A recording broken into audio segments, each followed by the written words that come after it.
बाबासाहेब जेव्हा असं म्हणतात की ते धम्म जे ग्रंथ आहेत ते त्रिपिटकातले ते पालित आहेत, माझ्या लेकरांना मुळात शिक्षणच नाही, त्यांना पाली कधी येणार?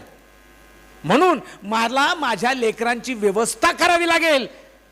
आणि म्हणून जगात बुद्ध समजलेला एकच माणूस आहे, त्याचं नाव आहे बॅरिस्टर भीमराव रामजी आंबेडकर.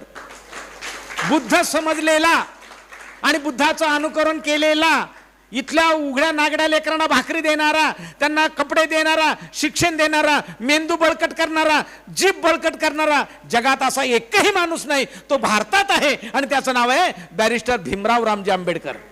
आणि म्हणून बाबासाहेब